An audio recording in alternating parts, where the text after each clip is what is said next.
चलिए शुरू करिए इलेक्ट्रोकेमिस्ट्री। तो हम लोगों ने कंडक्टिविटी का पार्ट किया था, उसमें ग्राफ नहीं बनाए थे हम लोगों ने।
एक आध क्वेश्चन भी मैंने करा दिया था, ठीक है ना। अब हेडिंग डालिए variation of conductivity and molar conductivity with concentration.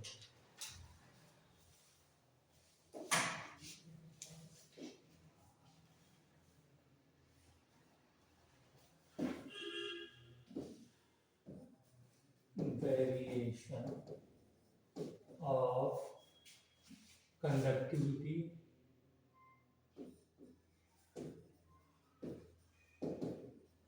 Conductivity को हम लोग किससे रिप्रेजेंट करते हैं? कप्पा से। एंड मोलर कंडक्टिविटी को किससे करते हैं? लैम्डा एम से, पूछ कटे हुए से हैं। विथ विथ विथ किसके साथ करना है? कंसंट्रेशन के साथ। कि कंसंट्रेशन के साथ कैसे चेंज होती है। तो पॉइंट लिख लीजिए जल्दी से, दो तीन पॉइंट इसके बारे में। Conductivity always decreases with decrease in concentration.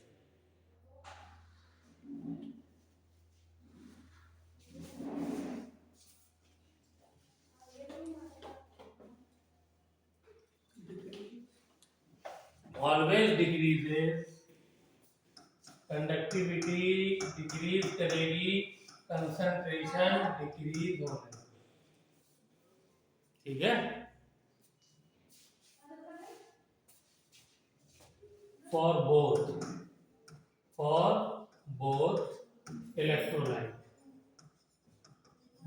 क्योंकि हम तो इलेक्ट्रोलाइट की कंडक्टिविटी स्टडी कर रहे हैं। तो बोथ इलेक्ट्रोलाइट दो तरीके के होते हैं। कौन कौन से?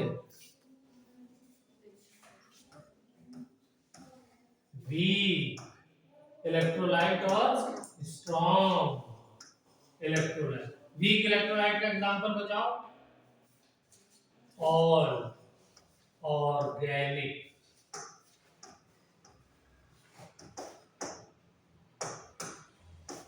ठीक है। जैसे सबसे ज्यादा फेवरेट हमारा कौन सा है?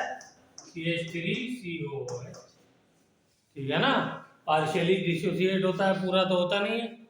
और स्ट्रॉन्ग में तो कोई भी सॉल्ट ले लो, NaCl, KCl, KNO3, AgNO3, ये सब क्या है?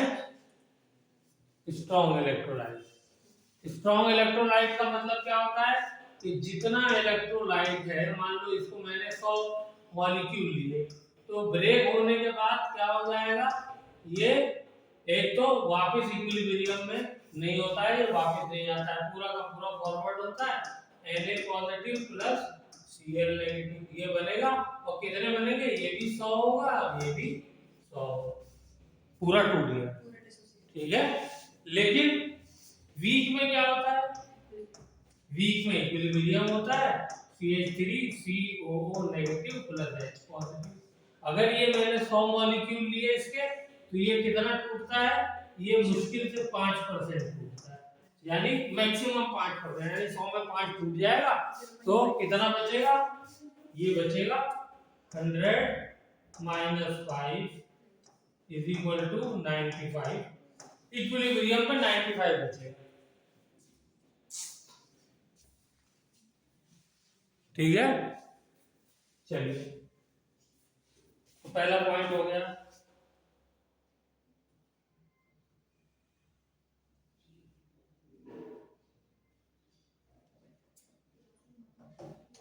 ओके, इसके रीजन में चाहे तो लिख लो, बिकॉज, यहां पे लिख लो शॉर्ट में,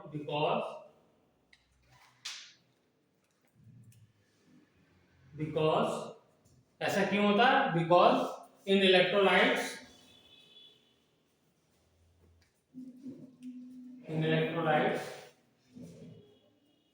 for conductivity ions are required।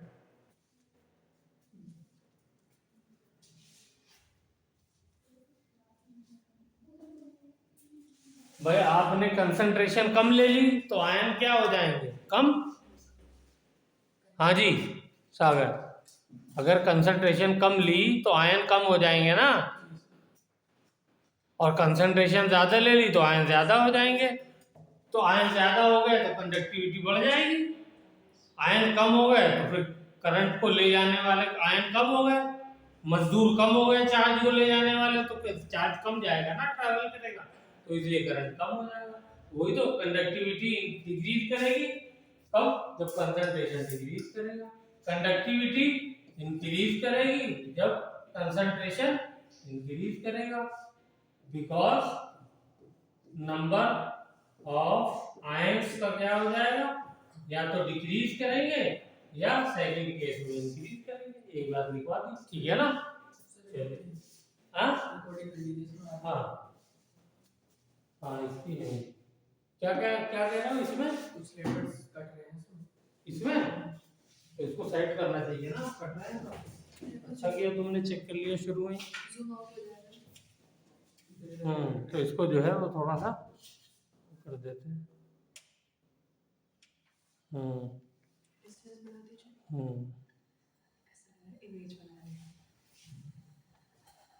Very good.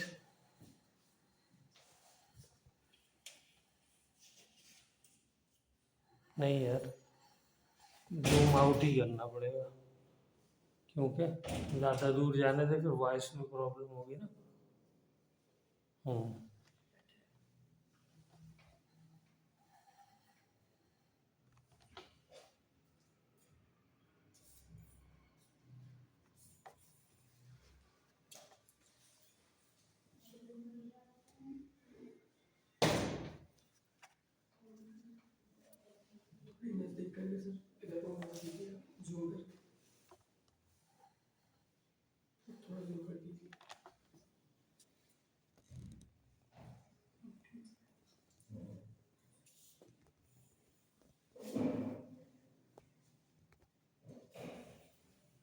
ठीक है,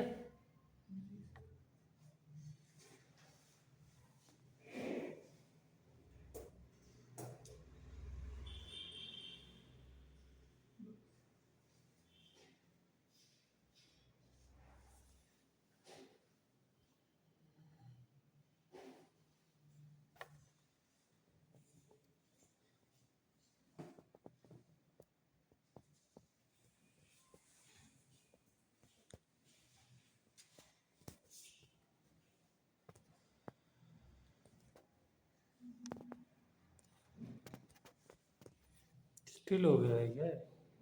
उसके पास से करिए जब वो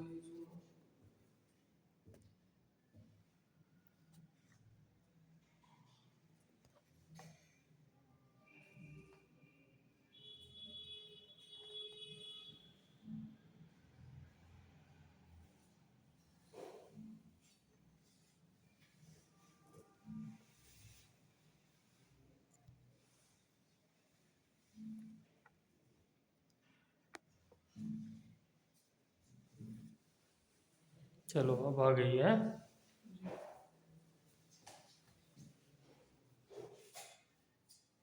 आ गया, हो रही है ना रिकॉर्डिंग? कहीं पे वो नहीं आ रहा रिकॉर्डिंग का, ये टाइमिंग अच्छा ये चल रहा है, ठीक। ओके, सही लिया। पैर लग गया। चलो फिर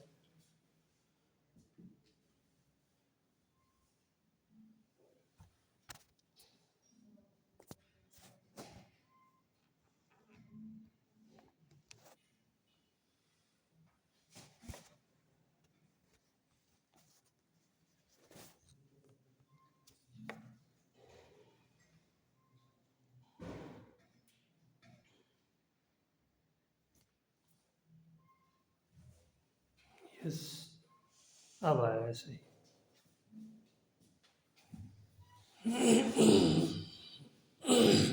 पूरा पूरा आ गया। चलिए, तो ये क्लियर हो गया कि कंसंट्रेशन इंक्रीज करने से कंडक्टिविटी इंक्रीज करती है, कंसंट्रेशन डिक्रीज करने से कंडक्टिविटी डिक्रीज करती है। क्योंकि ऐसा होता है क्योंकि नंबर ऑफ आयंस के ऊपर कंडक्टिविटी डिपेंड करती है। ये दोनों के इलेक्ट्रोलाइट्स के लिए है, स्ट्रॉन्ग इलेक्ट्रोलाइट के लिए भी और वीक इलेक्ट्रोलाइट के लिए भी। इतनी बात हो गई, हो गया। Next point, for molar conductivity, molar conductivity increases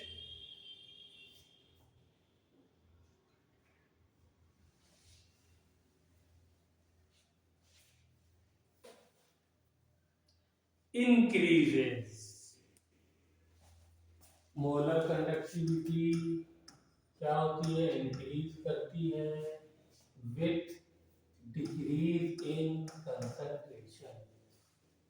molar conductivity के साथ ऐसा होता है। क्यों होता है, ये राज इसके फॉर्मूले में छुपा हुआ है।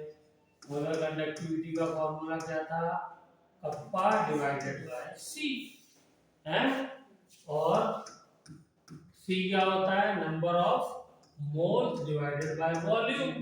तो मैं क्या लिख सकता हूँ, kappa divided by number of volume.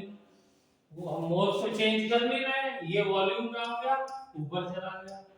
तो यहां से देखो लैम्डा एम किसके डायरेक्टली प्रोपोर्शनल है, lambda M is directly proportional volume के हो गया। वॉल्यूम बढ़ेगा तो मोलर कंडक्टिविटी बढ़ जाएगी। ठीक है,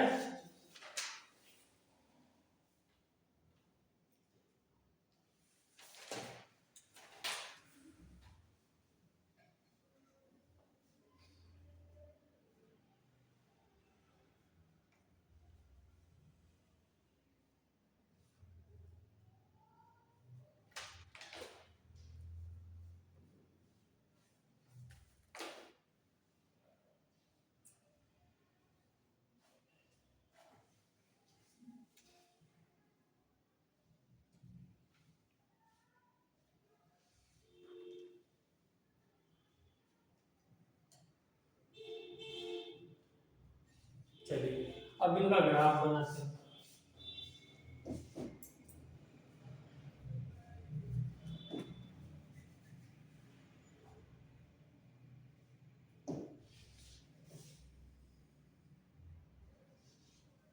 और strong electrolyte, molar conductivity versus under root C. ठीक है, this graph is for strong electrolyte.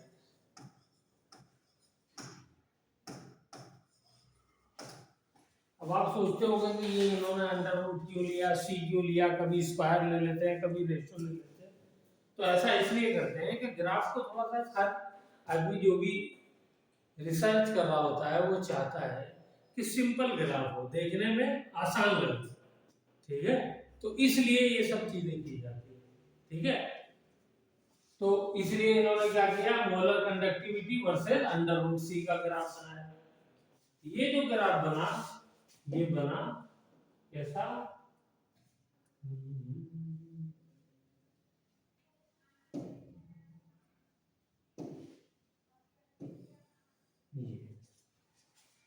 Straight.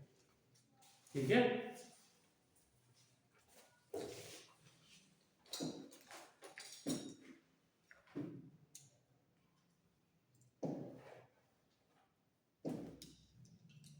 देखिए इसको लाइन को कट मत करिए, छोड़ दीजिए, ये ज्यादा ठीक।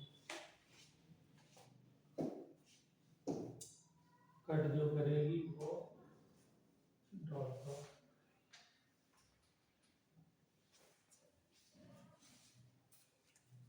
इसका भी मतलब है डॉट डॉट बनाने का। क्या हो गया आप देखिए, ये कंडक्टिविटी अब है यहाँ पे है, ये कंडक्टिविटी इस कंसंट्रेशन बोलिए, और यहाँ पे कंसंट्रेशन कितनी हो गई, 0। तो ये कंडक्टिविटी क्या हो गई at zero concentration. Zero concentration को हम लोग क्या कहते हैं, हमने वॉल्यूम इतना बढ़ा दिया है, इतना बढ़ा दिया है, ठीक है, कि नीचे वाला जो फैक्टर है वो क्या हो गया है, वो 0 बन गया। एन अपॉन वी क्या हो गया, वॉल्यूम आप जब बढ़ाते जाओगे हैं, पानी मिलाते जा रहे हो, तो एक टाइम पर क्या होगा, वॉल्यूम आपने कितना बढ़ा दिया कि ये नीचे वाली जो कंसंट्रेशन हो गई ये 0 हो गई। वॉल्यूम बढ़ाना पड़ेगा ना, तभी तो कंसंट्रेशन 0 होगी। तो इसको कहते हैं इनफाइनाइट डायल्यूशन। क्या कहते हैं, क्या कहते हैं, जब कंसंट्रेशन क्या हो जाए, टेंड्स टू 0 हो जाए, तो वॉल्यूम क्या हो जाएगा, टेंड्स टू इंफिनिटी हो जाएगा। हो जाएगा नहीं हो जाएगा, इसको हम क्या कहते हैं, कंसंट्रेशन एट इनफाइनाइट डाइल्यूशन। यानी इतना पानी मिला दिया है कि पानी ही पानी कर दिया। क्लियर?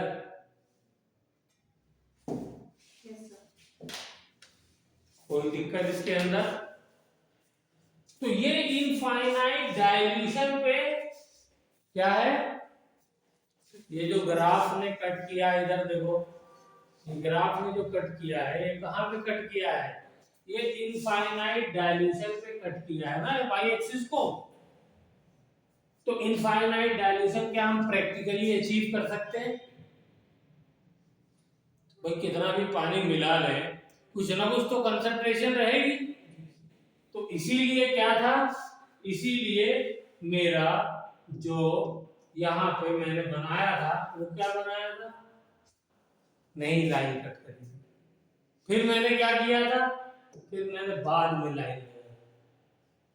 क्यों लगा दी मैंने लाइन, इसलिए मुझे पता है जब लाइन ऐसे जा रही है तो आगे अगर कट करेगी तो ऐसे ही तो कट करेगी, ठीक है ना। कहां पे कट किया, इस वाले पॉइंट पे कट किया, ठीक है। तो ये वाली कंडक्टिविटी को मैं क्या नाम दूंगा, इसका कोई नाम भी हो जाएगा स्पेशल, तो इसका नाम हो जाएगा molar conductivity at infinite dilution, ठीक है, molar conductivity at infinite dilution.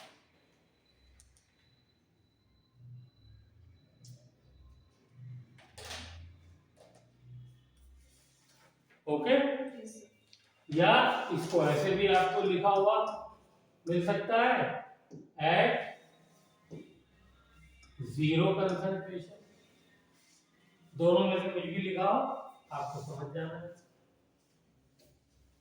और ये वैल्यू क्या है, ये वैल्यू मैक्सिमम होगी, मैक्सिमम होगी नहीं होगी बताइए, हैं? पूरे ग्राफ में देखिए मोलर कंडक्टिविटी अब जो भी होगी उसके नीचे ही। तो हमने इसमें क्या सीखा, एक तो ये सीखा कि ये ग्राफ किसका है, molar conductivity versus under root C का है। दूसरा क्या सीखा, ये स्ट्रॉन्ग इलेक्ट्रोलाइट के लिए है, ठीक है। तीसरा क्या सीखा, ये जो हम पीछे को लाइन ड्रॉ करते हैं इसको क्या कहते हैं, कोई बताएगा, बोलो बेटा क्या कहते हैं इसको हम,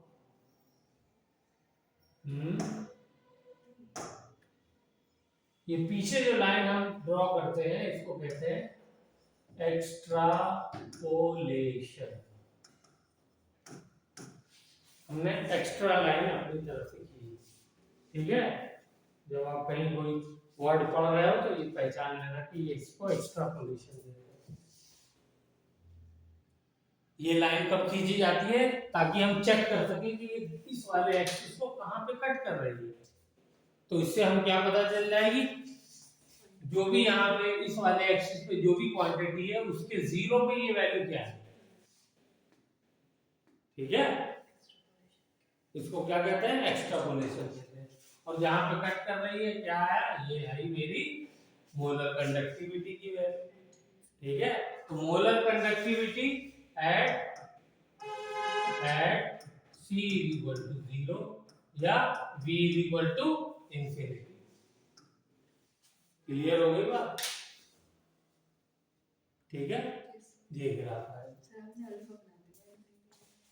इसको अल्फा तो समझ लो, मैं तो इंफिनिटी समझ रहा हूँ,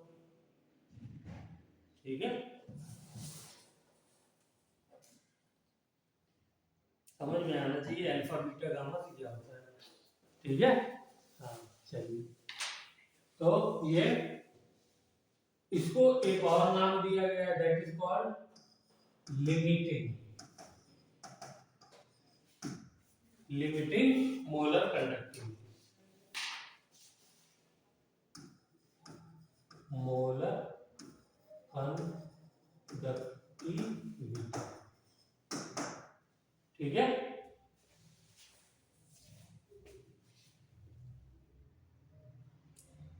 ये ग्राफ और इसके लिए इक्वेशन जो दी थी वो दी थी, लिखिए डिवाई, डिवाई तो तुम्हारे बगल में ही है,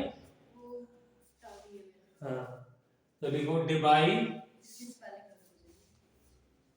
कोई बात नहीं, स्पेलिंग से मुझे कोई मतलब नहीं है, मुझे केमिस्ट्री से मतलब है। डिवाई हकल ऑन सागर, देखो तुम्हारा नाम भी आ गया, इक्वेशन तो क्या है, Debye Hückel Onsager equation, lambda M is equal to lambda M nought, यानी molar conductivity is equal to molar conductivity at infinite dilution या zero concentration minus B under root सी।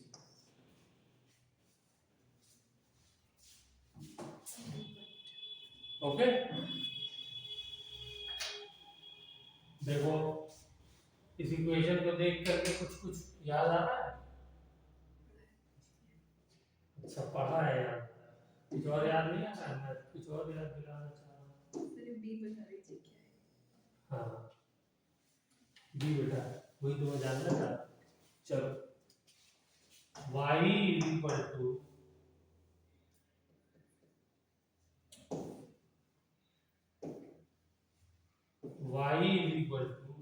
mx प्लस सी, है नहीं, इससे मिल रहा,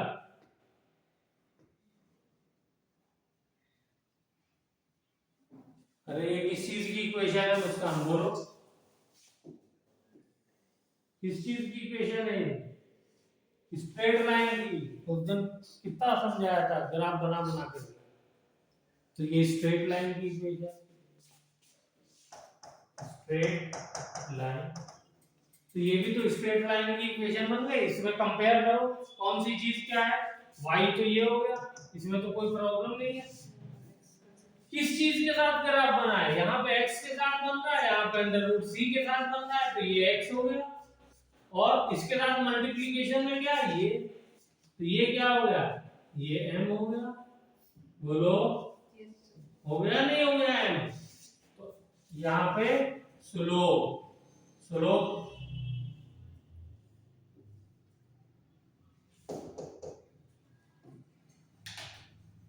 slope, slope क्या है m, और m यहां पर क्या है माइनस,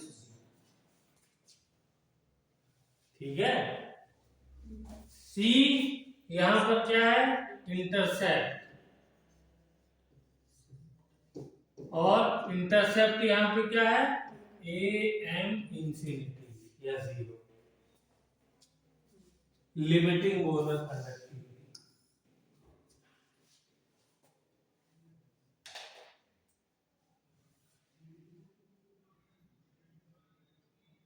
देखो ये ग्राफ कैसा है मुस्कान, ढलान से उतरता हुआ या चढ़ता हुआ? ढलान से उतरता हुआ, और ढलान से उतरता हुआ होता है तो स्लोप कैसा होता है? कम से कम 100 मरतबा बता चुका हूं, नेगेटिव। जब उतरता है तो नेगेटिव, चढ़ता है अगर यही ग्राफ ऐसा होता, ऐसा, तो ये क्या हो जाता? पॉजिटिव।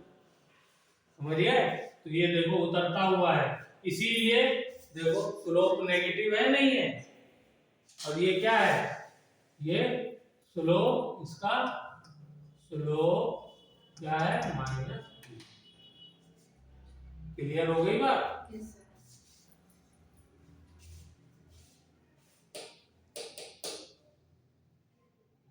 आ गया समझ में बी क्या है?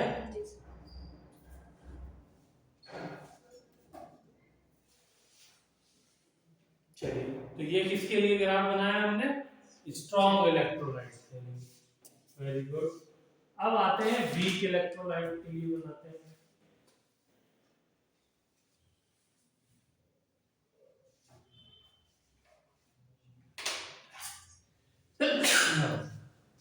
देखिए, फॉर वीक इलेक्ट्रोलाइट, फॉर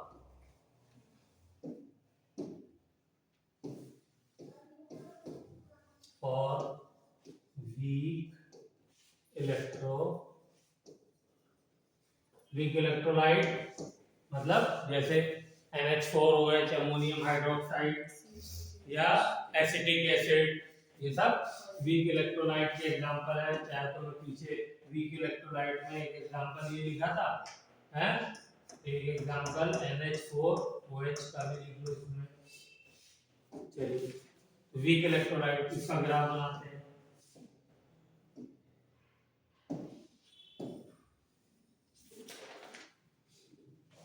तो ग्राफ बनाइए।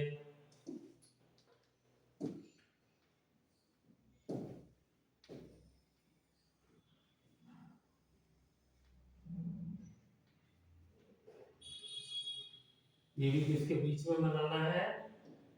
बोलिए, molar conductivity versus concentration, under root concentration.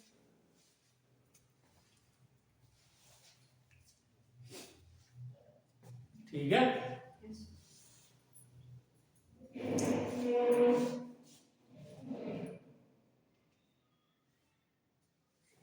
इसका ग्राफ जो आता है वो आता है ऐसा।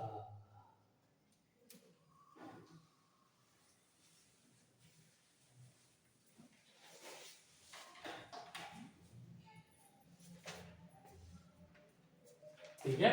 ये सब एक्सपेरिमेंटल डाटा है। ये बताओ क्या इसको हम निकाल सकते हैं? Limiting molar conductivity weak electrolyte की निकाल सकते हैं? नहीं निकाल सकते। क्यों? क्योंकि वो मिल ही नहीं रहा है, वो तो पैरेलल हो गई लाइन वाई एक्सिस के। ठीक है? तो इसलिए लिखिए, और weak electrolyte we can not find the limiting molar conductivity, bracket में लिख लेना, lambda not M can not be calculated.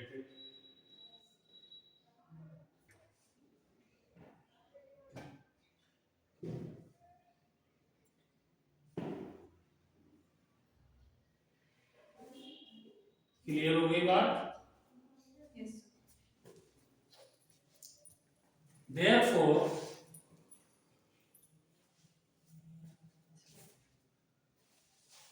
we have to calculate the limiting molar conductivity for weak electrolyte by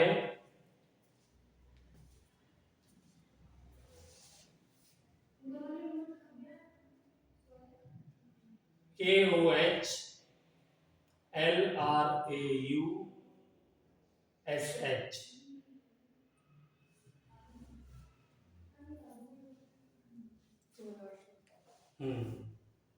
KOH LRAUSH। अब इसको कहो, are इसमें शायद silent है या लॉ, एल साइलेंट है तो क्रॉस लॉ, आगे लिखिए लॉ ऑफ इंडिपेंडेंट माइग्रेशन।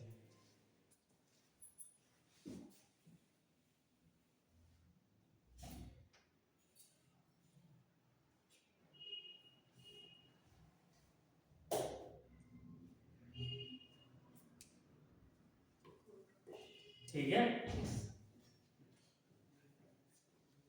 इसके जरिए से हम लोग कैलकुलेट करते हैं कौन सी कंडक्टिविटी, लिमिटिंग मोलर कंडक्टिविटी या molar conductivity at infinite dilution. Okay,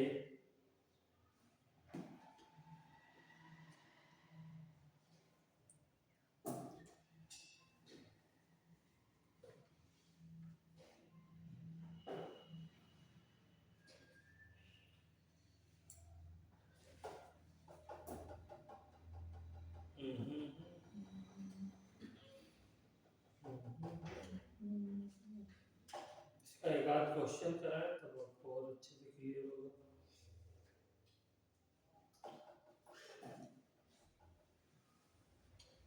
पहले तो इसका फॉर्मूला लिखिए, तो फॉर्मूला लिखिए,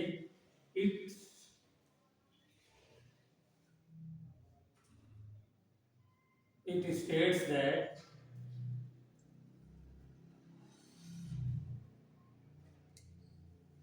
limiting molar conductivity of weak electrolyte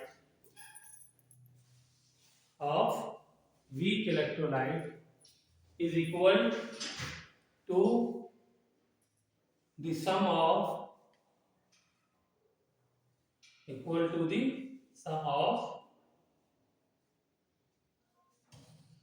of the ions, sum of the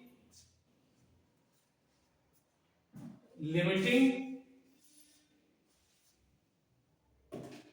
sum of the individual ions limiting conductivity। क्या मतलब है इसका? इसका मतलब ये है, देखिए,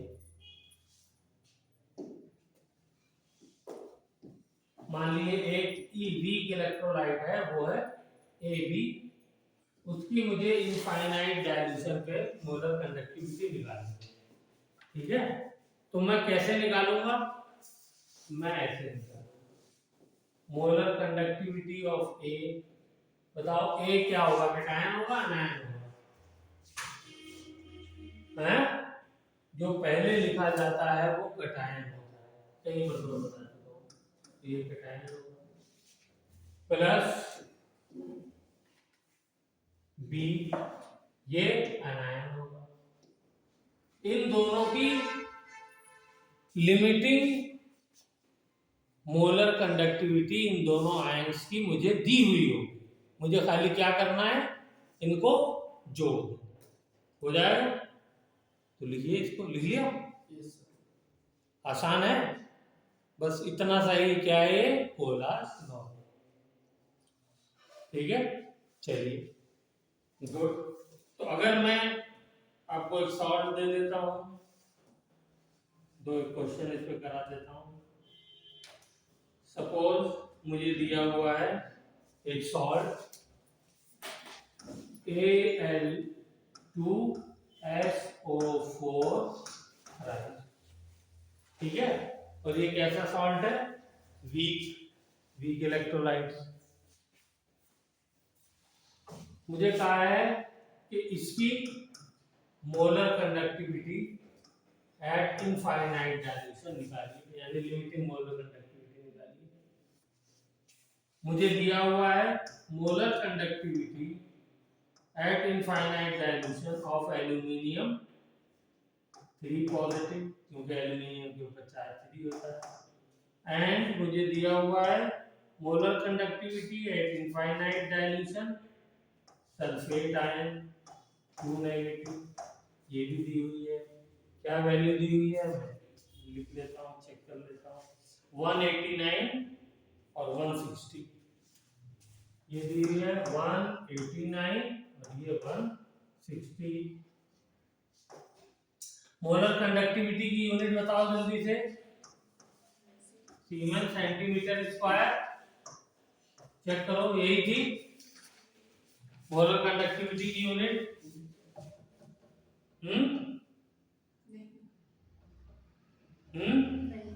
क्या गलत है? Per mole, yes, very good, mole inverse.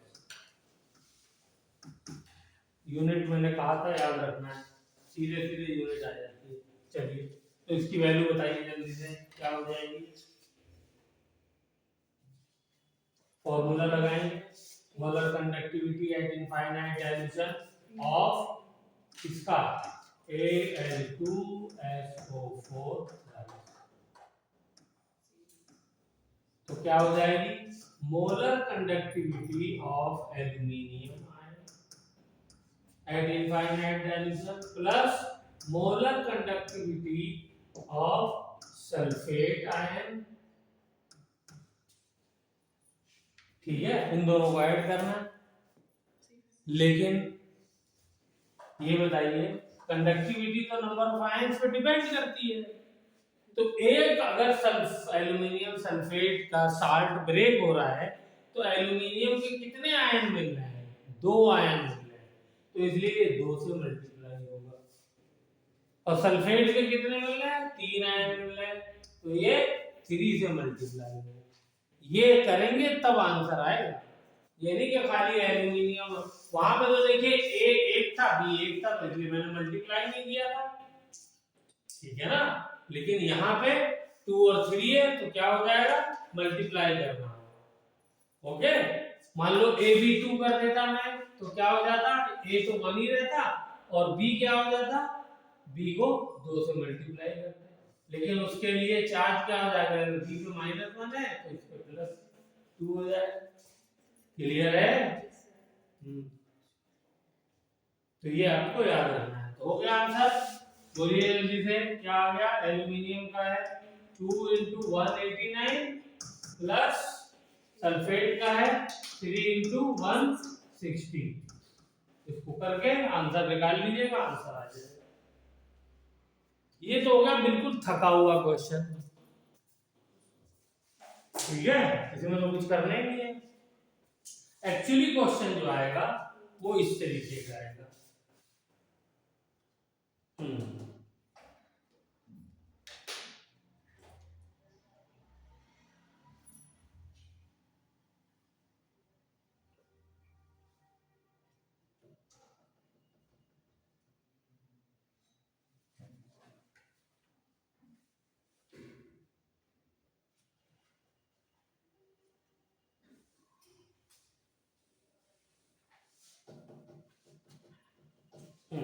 देखो,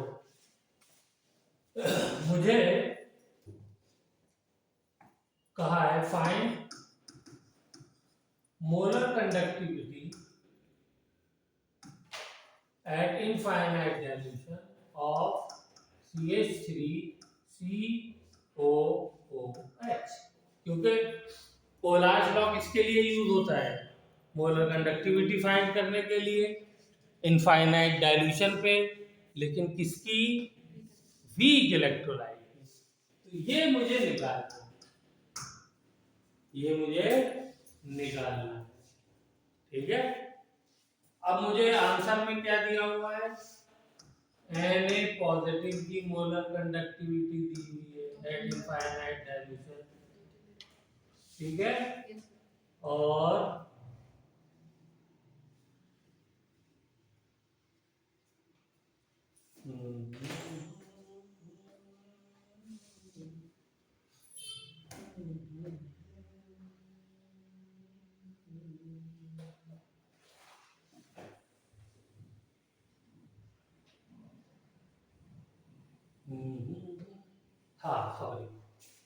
NaCl की दी हुई है, ये तो मुझे पता है ना।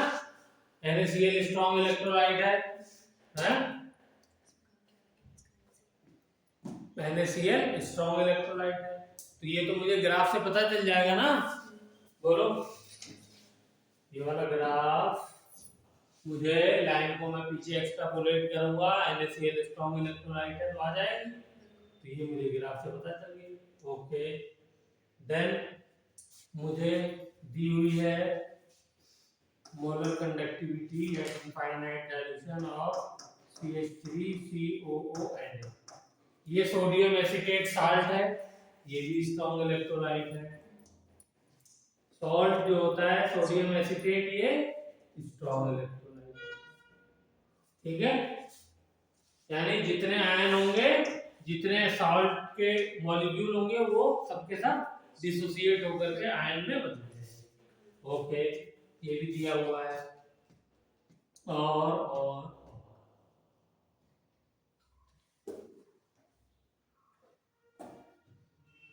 यस, और ये क्वेश्चन जो है मुझे बनाना पड़ेगा।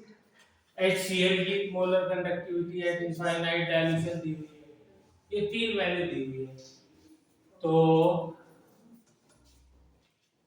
HCl की वैल्यू लिखिए 91,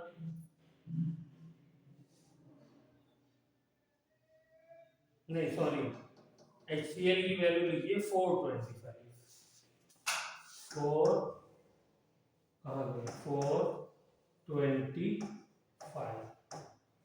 और इसके लिए 90, और NaCl की मोलर कंडक्टिविटी लिखिए 125। अब ये क्वेश्चन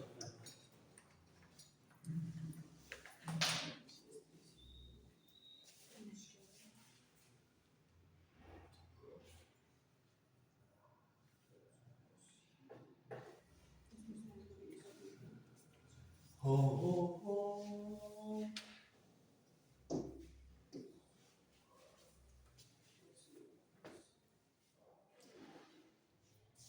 तो ये तो मुझे पता है, चलिए मैं ये वाला कर देता हूँ, फिर आप लोग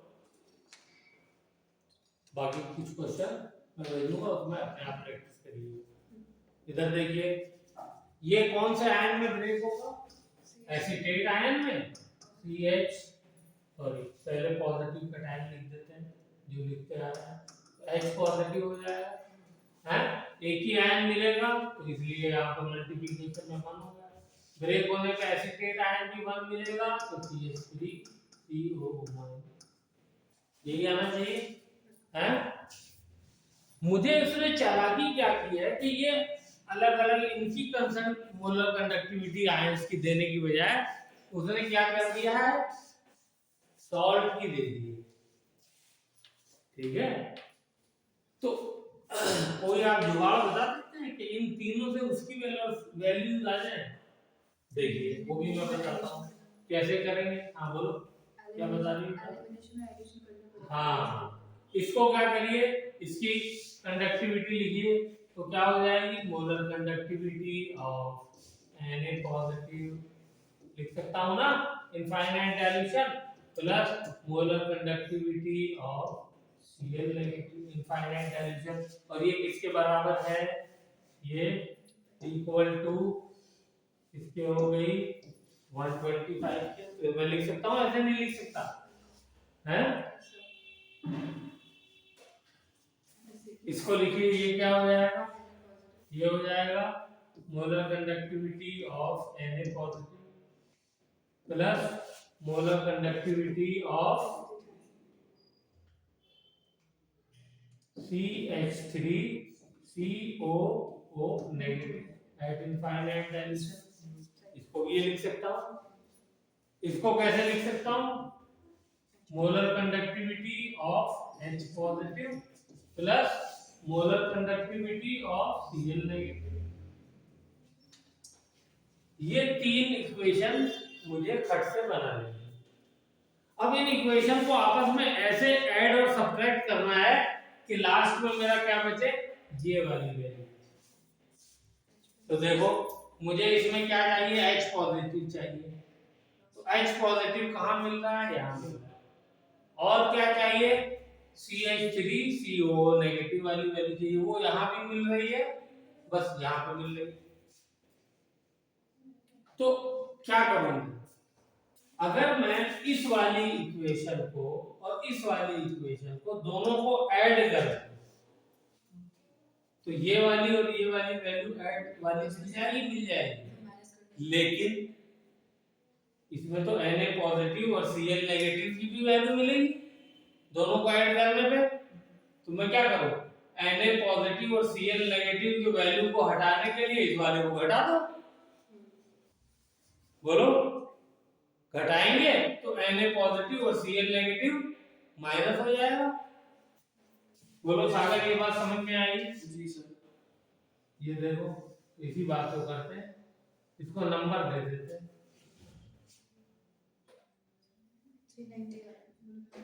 हाँ, तो देखिए कैसे करेंगे।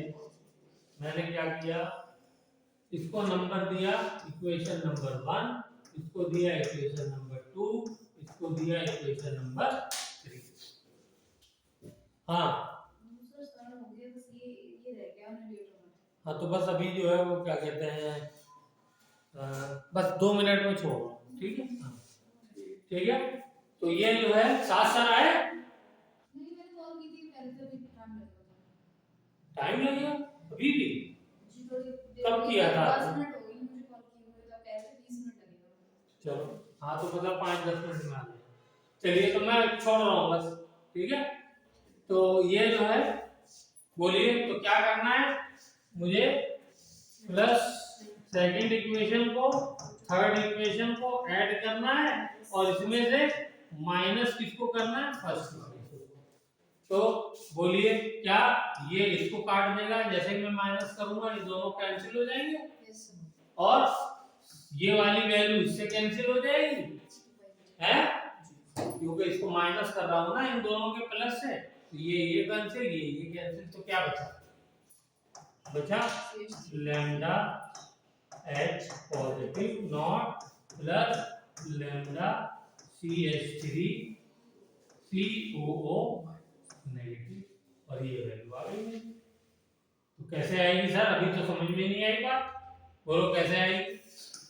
यही काम आप कर दिए, सेकंड और थर्ड को जो भी है, तो सेकंड वाले की वैल्यू है 90, थर्ड वाले की है 420, तो 90 प्लस 425, इसमें से क्या करिए, थर्ड वाली को माइनस कर दीजिए, यानी 125 को माइनस कर दीजिए, 125 को माइनस करिए, माइनस 125, तो क्या हो गया, 125 तो या 300, 300 प्लस 90, 390। ये वैल्यू कितनी आ गई, molar conductivity at infinite dimension 390 siemens centimetre square mole inverse. ये यूनिट क्यों है, सबकी यूनिट इसी यूनिट होती है। आया बात समझ में? तो ये वाला एक्चुअली जो क्वेश्चन है, इस तरीके के क्वेश्चन पूछे जाएंगे, आसान है, 2-3 क्वेश्चन करेंगे तो फौरन प्रैक्टिस हो जाएगी। तो यहाँ पे हमने बेटा मोलर कंडक्टिविटी भी निकालना सीख लिया, खाली काम रह गया आप लोगों की प्रैक्टिस का। कोलाज लॉ भी हमारा खत्म हो गया, तो यानी हमारा 70% इलेक्ट्रोकेमिस्ट्री खत्म हो चुका है। अब हम लोग कल शुरू करेंगे नया टॉपिक, दैट इज इलेक्ट्रोलिसिस, ठीक है? अभी हमने क्या किया, अभी तक हमने क्या किया है, अभी तक हमने किया है, बोलिए, इलेक्ट्रोलाइटिक सेल।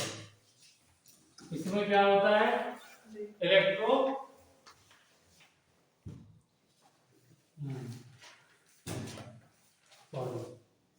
इलेक्ट्रोकेमिकल सेल नाम था, इलेक्ट्रोकेमिकल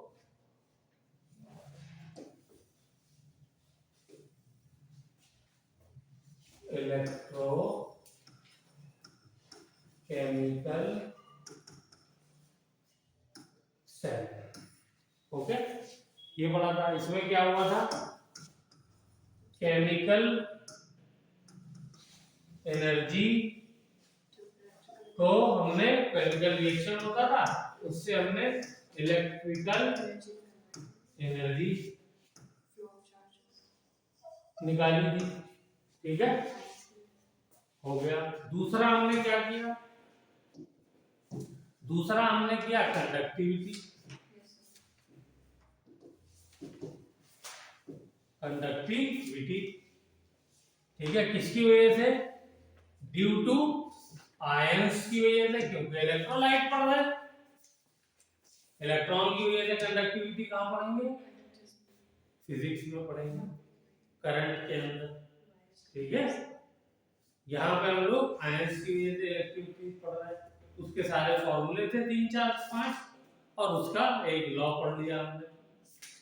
स्ट्रॉन्ग इलेक्ट्रोलाइट है तो ग्राफ सही आ जाता है, वीक इलेक्ट्रोलाइट है तो हमको कोलाश लॉ यूज करना पड़ता है। हो गया।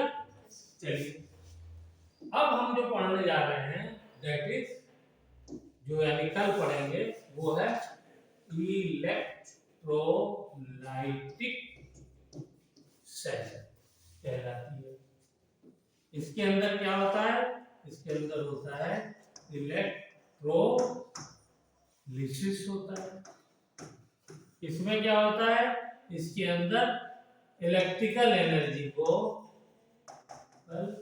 एनर्जी से हम लोग क्या करते हैं? केमिकल एनर्जी बनाते हैं। यानी यानी यानी यानी यानी करंट हम लोग पास करेंगे या चार्ज कह लीजिए, क्योंकि आई करंट जो होता है वो किसके बराबर होता है? Q अपॉन आई के, तो Q अपॉन टाइम के होता है। ठीक है, तो Q इज इक्वल टू क्या हो जाता है? I into time. ठीक है, तो चार्ज पास करिए चाहे करंट पास करिए, बात एक ही है। इससे क्या हो जाएगा? इसके जरिए से हम केमिकल रिएक्शन कराना सिखाएंगे। ठीक है, तो ये हमारा कल का काम हो गया। चलिए इसका बेटा नाम डालो जल्दी से।